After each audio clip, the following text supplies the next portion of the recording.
Salut, ici François et bienvenue sur Aux frontières du possible. On dit souvent que rien n'est impossible, ça tombe bien. Dans ce podcast, retrouvez à chaque épisode des astuces, des conseils, des techniques, des méthodes et des stratégies qui permettent de surmonter les difficultés, booster ses capacités et atteindre ses objectifs. Alors, abonnez-vous à Aux frontières du possible sur votre application de podcast favorite, montez le son et préparez-vous, vous aussi, à dépasser les frontières du possible. Bonjour à tous et bienvenue dans ce nouvel épisode de Aux frontières du possible. Bonne année à vous, meilleurs vœux, bonne santé, que vous arriviez à apprendre tout plus rapidement, que vous arriviez à atteindre tous vos objectifs, que ce soit vos objectifs d'apprentissage, professionnel, familial, personnel, etc. Je vous souhaite la meilleure année 2019 possible pour vous. Une nouvelle année, ça veut dire 365 jours d'opportunités. Une nouvelle année, ça veut dire plein de nouvelles résolutions, plein de nouvelles choses à apprendre et plein de nouveaux choix à faire, de directions à choisir. Peut-être que vous aimeriez apprendre une nouvelle langue étrangère, ou alors tout simplement vous remettre au sport. Ou alors peut-être que vous aimeriez passer plus de temps à faire des choses qui comptent vraiment pour vous, plutôt que des choses qui sont un peu superficielles et qui vous apportent pas le désir escompté. Alors ça tombe bien. Dans ce nouvel épisode de Aux frontières du possible, je vais un peu faire mon bilan. Le bilan de super apprenant de Aux frontières du possible, enfin de tout mon écosystème de formation, etc.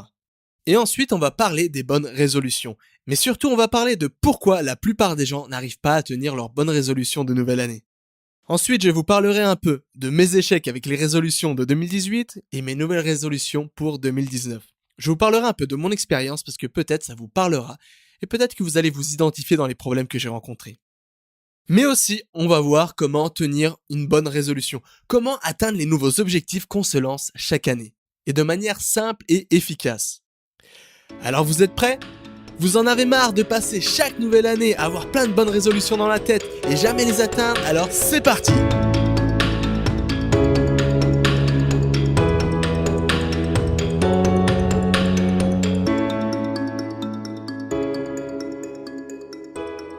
Avant de commencer à parler de comment tenir une bonne résolution jusqu'à la fin, pourquoi on n'arrive pas à tenir une bonne résolution, etc., j'aimerais commencer par faire le bilan de l'année passée. Eh oui, pour pouvoir s'améliorer, il faut déjà savoir le niveau d'où on part. Faire le bilan de où on se trouve à un moment T. Donc c'est pourquoi je vais vous partager rapidement le bilan de Super Apprenant, le bilan de mon podcast et de mes formations pour l'année 2018.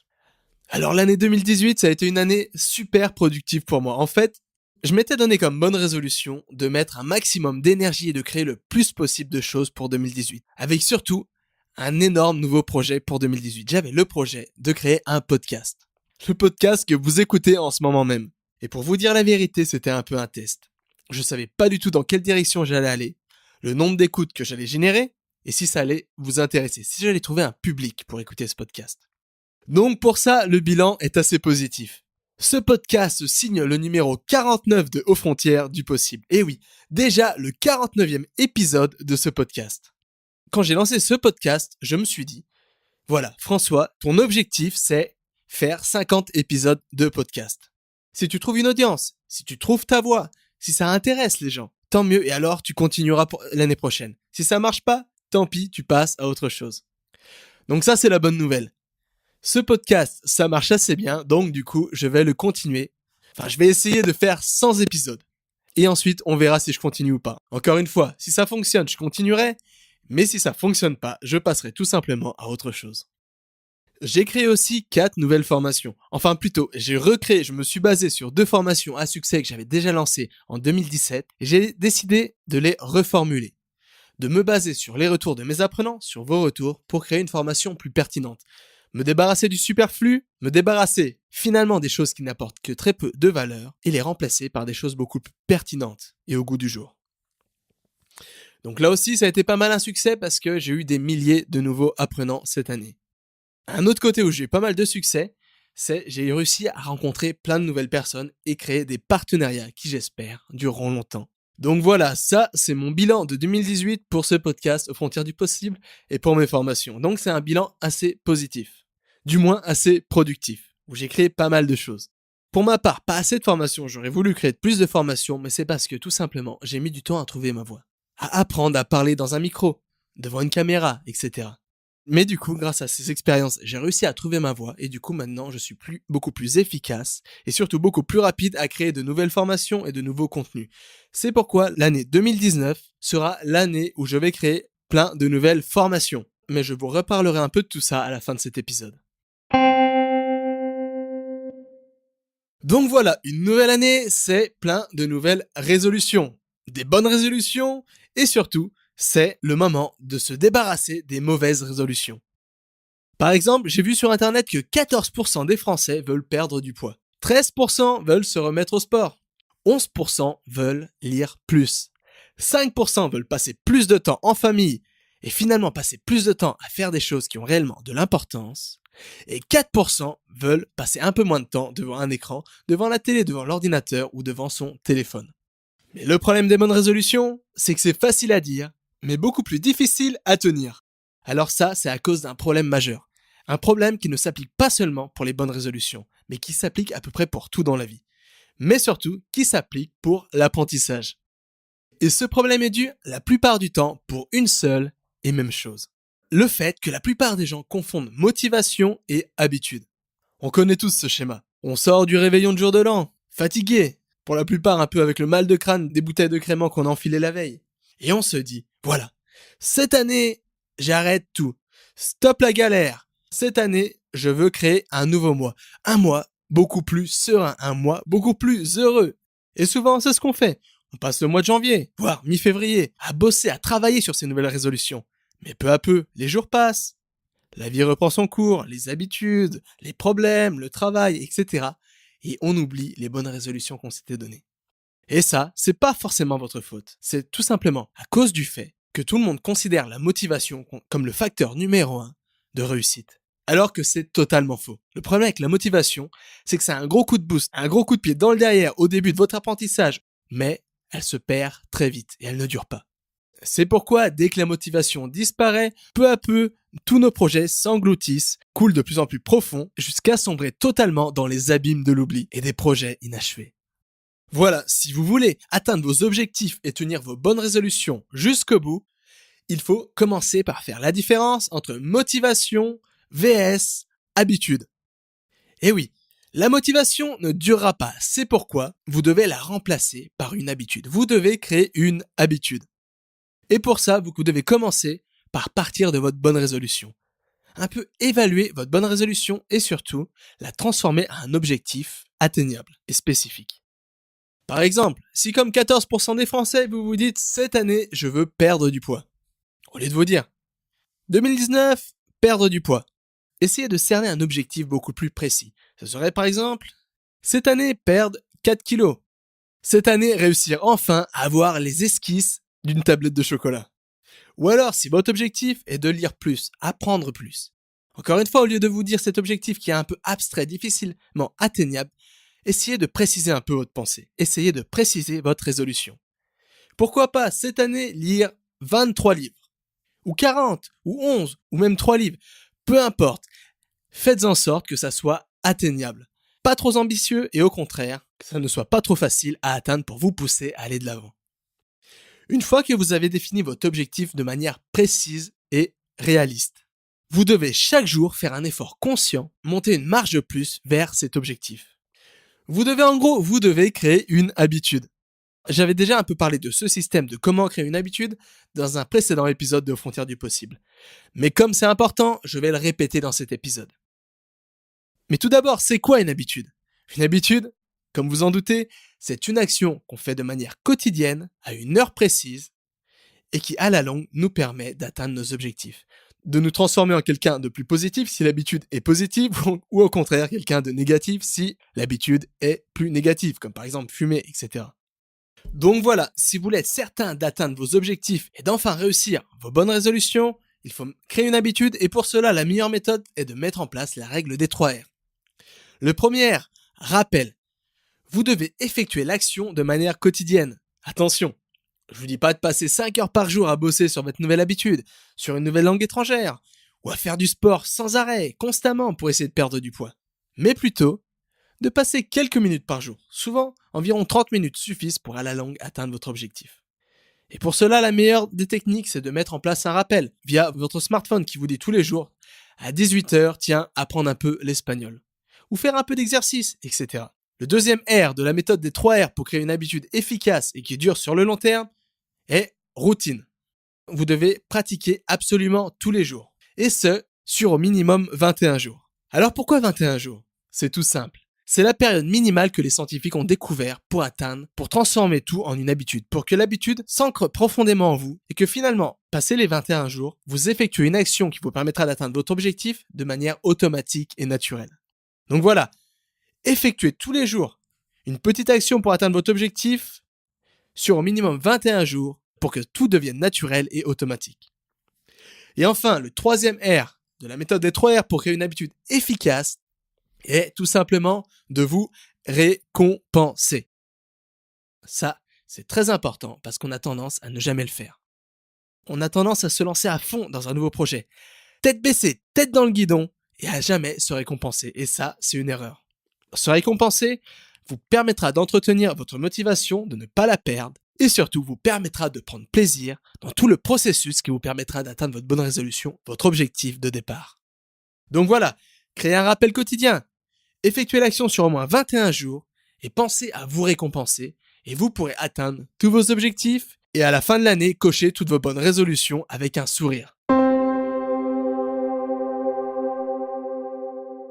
Alors ça, la méthode des 3 R, j'ai bien appris malgré moi. La plupart des résolutions que je me suis données en 2018, j'ai été comme tout le monde. La plupart, je les ai abandonnées. Je n'ai pas atteint les objectifs que je m'étais fixés. Par exemple, si vous me suivez depuis un petit moment, vous avez peut-être entendu parler que je m'étais lancé le challenge d'apprendre le chinois mandarin. Mais ça, c'est une chose que j'ai rapidement abandonnée. Pas à cause de la difficulté, pas à cause du fait que je ne savais pas comment m'y prendre, mais tout simplement parce que ce n'était pas ma priorité du moment. Au bout d'un moment, bien que je prenais du plaisir à apprendre le chinois mandarin, je me suis rendu compte que ça me prenait pas mal de temps et d'énergie. Du temps et une énergie qui m'étaient précieuses, que je voulais mettre ailleurs, dans un projet qui me tenait beaucoup plus à cœur. Cette énergie, je voulais la mettre dans ce podcast. C'est pourquoi, au bout d'un moment, j'ai dû faire un choix. C'est soit le podcast, soit le chinois mandarin. Et c'est pourquoi j'ai choisi ce podcast et j'ai abandonné petit à petit le chinois mandarin. Je m'étais aussi lancé le défi de créer des vidéos YouTube. Comme la plupart des gens disent, YouTube c'est l'avenir, tout le monde est sur YouTube. Celui qui a pas YouTube, c'est un loser. Alors je me suis dit, tiens, 2018, je vais moi aussi faire des vidéos. Mais j'avais pas pensé à un truc. C'est que j'aime pas YouTube. J'aime pas faire des vidéos. Moi, je suis un mec qui aime l'audio. Je suis musicien et j'aime le format intime de l'audio. C'est pourquoi je trouvais que YouTube, ce n'était pas le format adapté pour moi. Ce n'était pas le format où je me retrouvais, où je m'épanouissais le plus. C'est pourquoi, là aussi, j'ai bien essayé de faire comme tout le monde, faire ma chaîne YouTube, mais j'ai rapidement abandonné. Puis, le troisième gros objectif que je m'étais lancé, c'est de créer plein de nouvelles formations. Alors ça, c'est pas parce que ce n'était pas ma priorité, pas parce que je n'avais pas envie, que j'ai pas réussi à en créer plus, mais tout simplement à cause d'un de mes problèmes personnels que j'ai depuis que je suis tout petit. Je suis quelqu'un d'un caractère très timide, et j'ai toujours éprouvé des difficultés pour m'exprimer à l'oral, pour m'exprimer devant un public, ou encore pire, pour m'exprimer devant une caméra. Ça a toujours été la galère pour moi. C'est pourquoi j'ai passé cette année à explorer différentes techniques, différentes manières pour transférer ma pensée, transformer mon savoir à travers des formations et des outils numériques. Et c'est pour ça que j'ai perdu énormément de temps. Parce que pour moi, chaque minute d'enregistrement, chaque minute de vidéo était une vraie galère. Donc j'ai passé plus de temps à préparer des formations que finalement à les créer. Mais la bonne nouvelle, c'est que grâce à cette expérience, grâce à toutes les choses que j'ai appris en chemin, il m'est désormais beaucoup plus rapide, beaucoup plus facile et beaucoup plus naturel de parler devant un micro ou devant une caméra. C'est pourquoi l'année 2019 sera l'année des nouvelles formations. Une des grosses choses pour laquelle j'ai pas réussi à tenir beaucoup de mes résolutions en 2018, c'est parce que pour moi, 2018, ça a été synonyme de l'année des galères. Des galères autant personnelles que professionnelles. C'est l'année où j'étais le plus tête dans le guidon, où je passais mes journées devant un écran à créer des choses, à me couper de la vie pour travailler, et du coup, j'ai oublié un peu de vivre en 2018. C'est pourquoi une de mes plus grosses résolutions de 2019, c'est justement de moins me prendre la tête et de profiter un peu plus de la vie. Mais d'un point de vue plus spécifique, 2019 pour moi, c'est des nouvelles résolutions. Des résolutions que je tiens à vous partager dès maintenant. La première, être moins perfectionniste. Le perfectionnisme, c'est le poison qui me ralentit le plus, autant dans un niveau professionnel que personnel. C'est la chose qui fait que je n'arrive pas à réaliser autant de choses que je le souhaite. Donc 2019, ça veut dire stop le perfectionnisme. 2019 pour moi, comme je viens de le dire, ça veut dire moins se prendre la tête. Profiter un peu plus de la vie, de la famille, des amis, etc. Et d'être un peu moins devant un écran et la tête dans le guidon. Et d'un point de vue plus pragmatique, 2019 pour moi, ça veut dire un nouveau challenge. Un challenge que j'ai commencé déjà il y a une semaine. Ce challenge, c'est apprendre l'espagnol. Alors pourquoi ? Tout simplement parce que j'ai bientôt 30 ans. Le 16 mars 2019, j'aurai 30 ans. Et quand j'ai eu 25 ans, je me suis lancé le défi qu'à 30 ans, j'allais parler 5 langues. Et malheureusement, j'en parle 4 et demi. Je parle 4 langues très bien, et il y a quelques langues que je baragouine. Et c'est pourquoi je me suis dit que là, il me restait 3 mois. Donc je me suis dit qu'en 3 mois, je vais essayer d'apprendre au maximum l'espagnol. Je me suis donné comme objectif comprendre et pouvoir lire 80% du contenu espagnol et pouvoir communiquer dans 60 ou 70% des cas. Voilà, alors ça c'est mon objectif que je veux atteindre avant le 16 mars 2019. La deuxième raison pourquoi je veux apprendre l'espagnol, c'est parce que ça fait 5 ou 6 ans que je lis tous les bouquins, que je fais toutes les recherches, que j'expérimente tous les logiciels, les meilleures techniques, les meilleures façons d'apprendre une langue plus rapidement et efficacement. Et j'ai décidé, il y a quelques temps, de prendre toutes ces connaissances, tous ces savoirs, toutes ces techniques, tous ces outils, de les mettre ensemble et de les harmoniser autour d'une méthodologie. Une méthodologie la plus simple possible et qui aura pour but de permettre à quiconque d'apprendre une langue le plus rapidement et efficacement possible. C'est pourquoi la méthodologie est déjà tracée et je vais la tester plus particulièrement avec l'apprentissage de l'espagnol. Je vais voir s'il est possible en 3 mois d'apprendre l'espagnol. Et enfin, 2019, comme je l'ai dit plusieurs fois au cours de cet épisode, c'est l'année des formations. Je vais créer plusieurs formations. Comme je viens un peu de vous le révéler, je vais créer plusieurs formations, surtout orientées sur les langues étrangères. Parce que je sais très bien, la plupart des gens qui m'écoutent, la plupart d'entre vous sont passionnés par les langues étrangères et voudraient apprendre une langue étrangère. C'est pourquoi je suis en train de mettre en place, tester, comme je viens de le dire, une méthodologie pour essayer d'un peu de casser cette image des langues étrangères que c'est un truc impossible à apprendre. Une méthodologie pour vous permettre de vous simplifier la vie et d'apprendre une langue en prenant du plaisir et de manière efficace. Voilà. Alors pour atteindre ces objectifs et pouvoir être en mesure de cocher ces bonnes résolutions à la fin de l'année 2019, je vais moi-même appliquer la règle des 3 R. Je vais appliquer la méthode des 3 R pour la réalisation et la création de contenu, pour créer beaucoup de contenu et de nouvelles formations au cours de cette année. Ça va passer par du contenu audio à travers ce podcast, du contenu vidéo comme les formations que j'ai l'habitude de créer, mais aussi sous un nouveau format, du contenu écrit. Et oui, j'ai pour idée cette année de publier des livres, de publier des versions livres des formations que j'ai déjà proposées, notamment la méthode Top Chrono.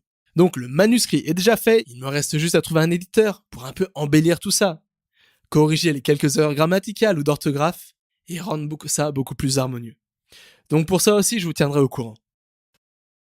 Si comme moi, vous avez plein de nouvelles résolutions, vous aimeriez apprendre de nouvelles choses, je vous rappelle que j'ai mis en ligne la semaine dernière une nouvelle version de ma formation à succès, la méthode Top Chrono. C'est-à-dire une formation qui a un seul et unique objectif en tête. Vous permettre d'apprendre tout 10 fois plus rapidement et efficacement qu'auparavant. C'est une formation qui a eu beaucoup de succès, avec plus de 2800 apprenants qui ont suivi cette formation, et j'ai décidé de me baser sur tous ces retours, sur tous mes apprenants, pour créer une version beaucoup plus pertinente de cette méthode Top Chrono.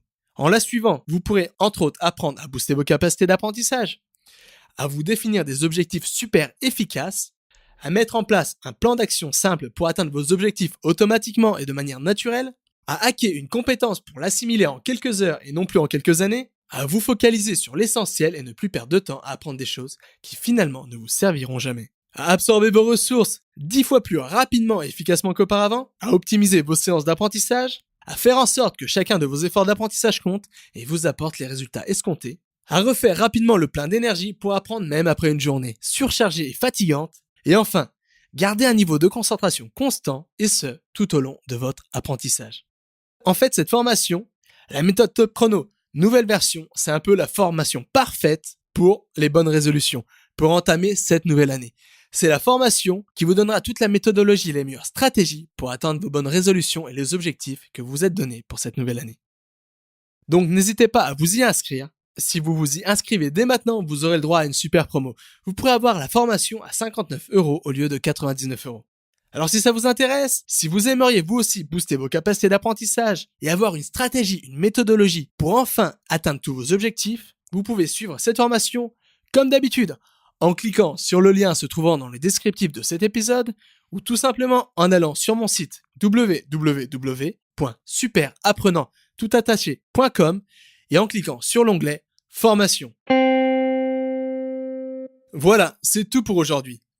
Alors pour résumer un peu cet épisode, on a vu qu'on avait tous des bonnes résolutions, mais que c'était plus facile à définir qu'à atteindre. Il était beaucoup plus facile de se définir de nouvelles bonnes résolutions que finalement les atteindre. On a aussi vu que le problème pourquoi la plupart des gens n'arrivent pas à atteindre leurs bonnes résolutions de nouvelle année, c'est tout simplement parce qu'ils confondent une chose essentielle.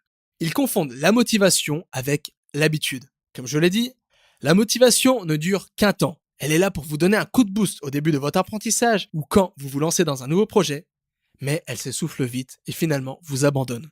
Et c'est pourquoi la plupart des gens abandonnent petit à petit sans vraiment s'en rendre compte leur bonne résolution de nouvelle année. Ensuite, on a vu que la meilleure méthode pour atteindre ses objectifs efficacement est de ne pas se baser sur la motivation, mais plutôt se baser sur des habitudes. Créer des nouvelles habitudes qui vous permettront un peu chaque jour d'atteindre vos objectifs. Et pour ça, la meilleure technique est la méthode des 3 R. Mettre en place un rappel quotidien. Créer une routine. Entamer une action sur au minimum 21 jours qui vous permettra à la longue de créer une nouvelle habitude, d'ancrer en vous une nouvelle habitude et d'atteindre votre objectif. Et ensuite de vous récompenser de temps en temps pour prendre du plaisir durant le processus d'apprentissage et surtout d'entretenir au minimum une certaine motivation. Et je vous rappelle que j'ai créé une formation spécifique qui vous permettra vraiment de partir du bon pied pour commencer cette nouvelle année. La formation méthode Top Chrono V2, apprenez à apprendre tout 10 fois plus rapidement et efficacement. Voilà, c'est tout pour aujourd'hui. Alors je vous souhaite un bon mercredi à vous, une bonne semaine à vous. Reposez-vous bien après cette longue période de fêtes, de soirées dansantes, de champagne, de créments, de nourriture à volonté. Et je vous souhaite que cette année soit la meilleure et vous permette enfin d'atteindre les objectifs, les projets, les envies de changement qui vous trottent dans la tête depuis un petit moment. Mais je vous souhaite surtout que cette année soit celle du bonheur sans prise de tête. Et n'oubliez pas, une nouvelle année, c'est 365 jours d'opportunités. Alors pourquoi pas commencer par aujourd'hui ? Nous, on se retrouve la semaine prochaine pour un épisode un peu spécial de Aux Frontières du Possible. Pour l'épisode numéro 50, où je vous dévoilerai les coulisses de Aux Frontières du Possible. Jusqu'à là, bonne journée à vous, bonne semaine et à la semaine prochaine. Vous avez aimé cet épisode ? Vous voulez continuer à développer un peu plus vos capacités et soutenir ce podcast ? C'est facile, c'est gratuit et ça ne vous prendra que 15 secondes. Abonnez-vous à Aux Frontières du Possible sur iTunes ou votre application de podcast favorite et laissez-moi un petit commentaire. Vous pouvez aussi retrouver tous les liens et ressources mentionnés dans cet épisode et plein d'informations utiles et intéressantes en allant sur le site www.superapprenanttoutattaché.com. Un grand merci et n'oubliez pas, rien n'est impossible à qui sait apprendre.